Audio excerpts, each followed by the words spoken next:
8월 7일 오늘의 말씀은 이사야 58장 1절에서 14절입니다. 크게 외치라. 목소리를 아끼지 말라. 내 목소리를 나팔같이 높여 내 백성에게 그들의 허물을, 야곱의 집에 그들의 죄를 알리라. 그들이 날마다 나를 찾아 나의 길 알기를 즐거워함이 마치 공의를 행하여 그의 하나님의 규례를 저버리지 아니하는 나라 같아서 의로운 판단을 내게 구하며 하나님과 가까이 하기를 즐거워하는도다. 우리가 금식하되 어찌하여 주께서 보지 아니하시오며 우리가 마음을 괴롭게 하되 어찌하여 주께서 알아주지 아니하시나이까. 보라, 너희가 금식하는 날에 오락을 구하며 온갖 일을 시키는도다. 보라, 너희가 금식하면서 논쟁하며 다투며 악한 주먹으로 치는도다. 너희가 오늘 금식하는 것은 너희의 목소리를 상달하게 하려는 것이 아니니라. 이것이 어찌 내가 기뻐하는 금식이 되겠으며 이것이 어찌 사람이 자기의 마음을 괴롭게 하는 날이 되겠느냐. 그의 머리를 갈대같이 숙이고 굵은 배와 재를 펴는 것을 어찌 금식이라 하겠으며 여호와께 연락될 날이라 하겠느냐. 내가 기뻐하는 금식은 흉악의 결박을 풀어주며 멍에의 줄을 끌어주며 압제당하는 자를 자유하게 하며 모든 멍에를 꺾는 것이 아니겠느냐. 또 줄인 자에게 내 양식을 나누어 주며 유리하는 빈민을 집에 들이며 헐벗은 자를 보면 입히며 또 내 고륙을 피하여 스스로 숨지 아니하는 것이 아니겠느냐.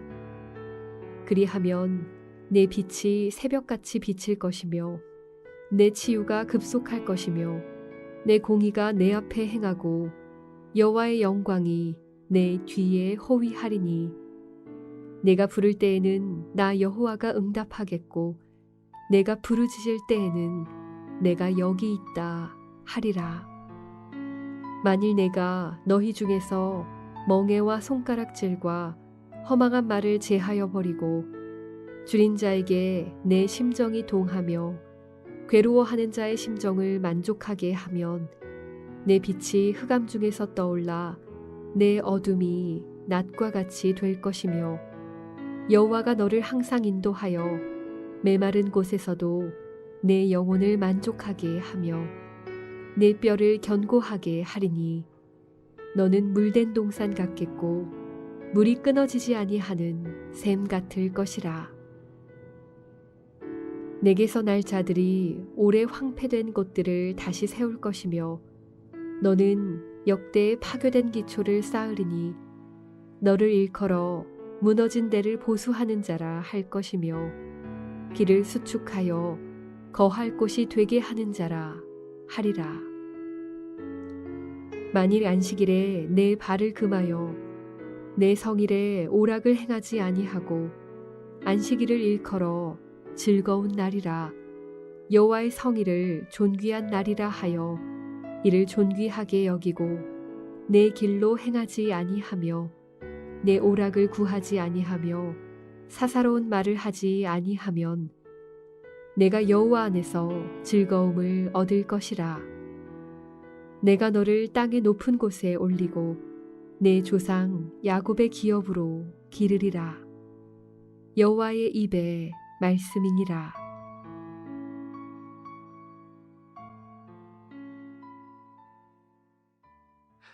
오늘의 말씀입니다. 한 신학자는 금식을 인생의 엄숙한 시기에 인간이 온몸으로 드러내는 자연스러운 반응이다 라고 얘기했습니다. 우리는 주변에서 금식을 통해서 영적인 유익을 경험했다는 많은 간증을 듣게 됩니다. 과연 하나님이 기뻐하시는 금식을 하려면 우리는 어떤 자세를 갖추어야 될까요? 보통 우리는 일반적으로 어려움을 만나게 되면 시야가 좁아져서 자신의 문제에만 집중하게 됩니다. 이 자신의 문제를 해결하는 데 집중하려는 이와 같은 경향성이 우리 안에 있는 이 죄성과 결합이 되면 고난의 시간을 보내는 동안 그것은 우리 안에서 더욱더 강화시키게 됩니다. 심지어 우리가 어떤 문제를 하나님께 아뢰고 있는 그 순간마저도 나의 문제에만 빠져 있는 자아 집중성이 우리를 지배하게 됩니다. 하나님은 이런 식으로 우리가 금식하는 것을 결코 기뻐하지 않으십니다. 우리가 자신의 문제로 하나님께 금식하며 기도할 때 나의 문제에만 매몰되고 함몰되어 있는 것이 아니라 우리 주변을 살펴보고 또 내가 이웃들을 힘들게 하고 괴롭히는 것은 없는지 먼저 돌아보라고 말씀하십니다. 이것은 하나님을 경외하는 자들이 가장 먼저 가져야 될 우리 마음의 태도입니다. 이렇게 자아의 이기심이라고 하는 동굴에서 나와서 하나님의 시선으로 나와서 이웃을 돌아보며 드리는 금식. 그 금식 중에 드리는 그 기도에 하나님은 귀를 기울이십니다. 또한 우리는 금식으로 하나님의 긍휼을 구하기 전에 이웃의 필요를 살펴봐야 됩니다. 내가 경험한 이 긍휼이 나에게도 간절할 뿐만 아니라 이웃들에게도 간절하다라는 청원을 하나님께 올려드리는 것입니다. 하나님은 우리가 금식과 이 금식을 통한 기도 응답이라는 경험을 통해 우리 자신에게만 집중하는 것이 아니라 하나님으로부터 받은 자비를 이웃들과 더불어 나눌 줄 아는 나눔의 사람이 되기를 기대하십니다. 우리가 받은 그 복에 갇혀서 오히려 그 복 때문에 우리가 넘어지는 그 역설 속에 갇히지 않으려면 금식에 앞서서 우리보다 더 힘겨운 자리에서 신음하는 사람들을 돌아볼 수 있는 눈, 그들을 품을 수 있는 가슴을 갖춰야 하는 것이죠. 우리가 음식을 거절하고 또 기도의 자리에서 무릎을 꿇는 것, 이것은 우리가 철저히 우리를 낮추고 하나님만을 높이며 또 하나님의 일하심만을 기대하는 것입니다. 나아가서 이웃들까지 볼 수 있는 눈이 열리는 것이죠. 지금 이 시대의 사람들은 바쁘게 살아가는 것을 가장 최선의 미덕으로 여깁니다. 자신이 중요한 사람이고 유능한 사람이라는 것을 증명하는 것에 몰두해 있습니다. 하지만 우리의 고백은 내 삶을 정말 복되게 하는 길은 나의 수고와 노력이 아니라 내 삶을 주관하시는 하나님의 손안에 있음을 고백하는 것이죠. 금식은 바로 이 정신을 우리 안에 회복하는 것입니다. 우리 삶에서 하나님이 가장 중요한 분이심을 고백하고 하나님만을 기뻐하는 것이 금식의 정수입니다. 우리가 하나님을 높일 때 하나님이 우리를 높여주십니다. 사랑하는 성도 여러분, 금식 기도는 우리가 이기적으로 자아에게 집중하는 시간이 아니라 하나님께 우리를 굴복시켜서 우리의 시선을 이웃과 하나님께 돌리는 것입니다. 우리가 이런 태도로 금식할 때 하나님은 우리와 우리의 환경을 변화시키고 하늘의 신령한 복을 우리에게 채워주실 것입니다. 오늘 말씀을 기억하며 함께 기도하겠습니다. 살아계신 하나님 아버지, 금식은 나의 필요뿐만 아니라 상대방의 필요까지, 우리 이웃의 필요까지 볼 수 있는 영적 눈이 열리는 시간입니다. 이 시간을 통하여서 우리의 시야가 확장되게 하여 주시옵소서. 나아가 내 인생의 주권자가 하나님이심을 고백하는 우리 되게 하여 주시옵소서. 살아계신 우리 구주 예수 그리스도의 이름으로 기도합니다. 아멘. 1. 오심 기도.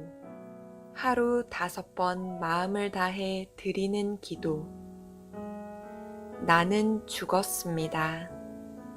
제가 주인이 아니고 예수님이 저의 주인이십니다. 예수님은 십자가에서 죽으시고 부활하셨습니다. 부활하신 예수님을 가슴으로 만나서 따라가며 간증합니다. 사랑하는 가족과 함께 영광스런 승리를 노래합니다. 나는 죽었습니다.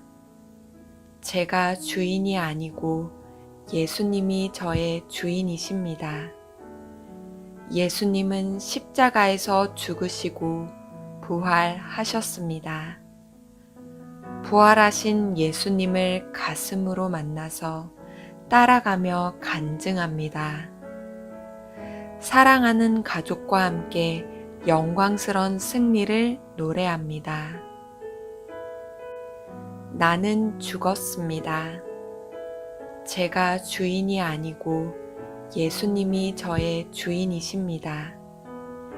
예수님은 십자가에서 죽으시고 부활하셨습니다. 부활하신 예수님을 가슴으로 만나서 따라가며 간증합니다. 사랑하는 가족과 함께 영광스런 승리를 노래합니다. 나는 죽었습니다. 제가 주인이 아니고 예수님이 저의 주인이십니다. 예수님은 십자가에서 죽으시고 부활하셨습니다. 부활하신 예수님을 가슴으로 만나서 따라가며 간증합니다. 사랑하는 가족과 함께 영광스런 승리를 노래합니다. 나는 죽었습니다. 제가 주인이 아니고 예수님이 저의 주인이십니다. 예수님은 십자가에서 죽으시고 부활하셨습니다. 부활하신 예수님을 가슴으로 만나서 따라가며 간증합니다. 사랑하는 가족과 함께 영광스런 승리를 노래합니다.